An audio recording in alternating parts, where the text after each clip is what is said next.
All right, welcome back. This is an add-on video that you should watch before you watch the Heat Rant, which I recorded years ago. There was some stuff that had happened in class before that. We're going to do part of that right now. So if you would, go ahead and get your hands like this, and you're going to rub them together with me here vigorously for about 30 seconds. I'm looking at the record time. Now, if you start to hurt yourself, ease up a little bit.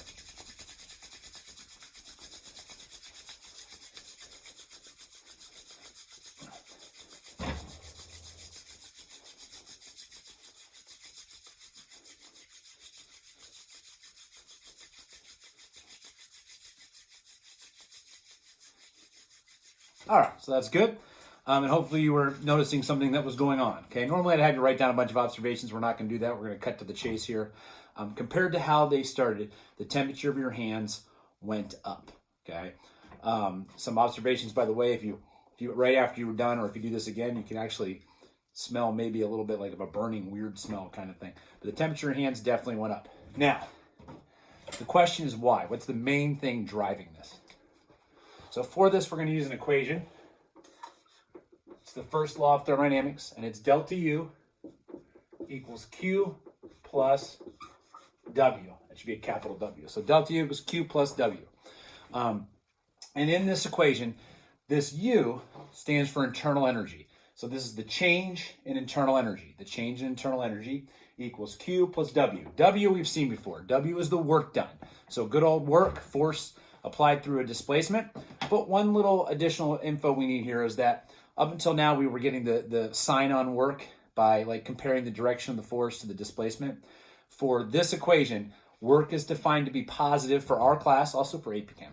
But work is defined to be positive if it's done on the system. Okay, if there's work done on the system, there's a force being applied on it. Okay, if the work is being done by the system, it would be negative. So work done on a system is defined to be positive.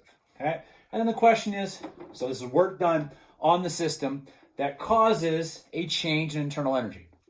And the question becomes, what is Q? Well, as you'll see in the Heat Rant, that's probably what most textbooks and teachers will call heat. Okay, you'll get more on that in just a minute. What is it really? Okay, it's an object, whatever the system is, interacting with its surroundings, and they're at different temperatures. So if you have an object and its surroundings at different temperatures, this will come into play and can cause a change, or will cause a change in internal energy. It'll contribute to the change in internal energy. Now, for what we just did, it's not perfect, if you want to make this a more perfect example, you could say, let's go ahead and take, instead of two hands rubbing together, let's take two slabs of metal, put them in a vacuum, and rub them together, so that there's no interaction between the slabs of metal and their surroundings, the air around it, But to a really good approximation for what we just did, over the time scale in which we did it, this is approximately 0, It's being driven by the work done. Work done by what? You could probably take a guess in your brain right now. Think about what force is doing work when I rub my hands together. And we can hear stuff. We can feel the temperature going up. There's all sorts of indications that there is a change in internal energy and that there's work being done. That work is being done primarily by friction. You could say contact forces if you prefer. So work done by friction, and that work done by friction of one hand on the other, pick whichever hand you want, that would be work done on it, so that would be positive. Q is approximately 0, so that means our delta U would be positive. And if our delta U is positive, when a delta is positive, that means the thing is going up, so U is increasing. U is increasing. And as a result of U increasing, we're seeing it mainly show up as an increase in temperature. There might be some phase change stuff as well, but mainly it's showing up as an increase in temperature of your hands. It could also show up in other ways, which we'll talk more about when we do my thermodynamics and fluids. Now, this equation will be part of AP Physics content and my stuff. The reason I'm showing it to you right now is because sometime this week we're going to be getting to some texts and some questions that use the letter Q to represent heat. So this is the thing you needed. You've got what you need now to watch the Heat Rant video. But a couple other things. When you're doing an AP Physics problem, if they say heat and they use it as a noun, like they say 10 joules of heat are added, or find the heat, okay, if they're treating as a noun, they're looking for Q, okay? That's what they're looking for. If they say they're heating something up, okay, if they say a cup of coffee is heated, okay, or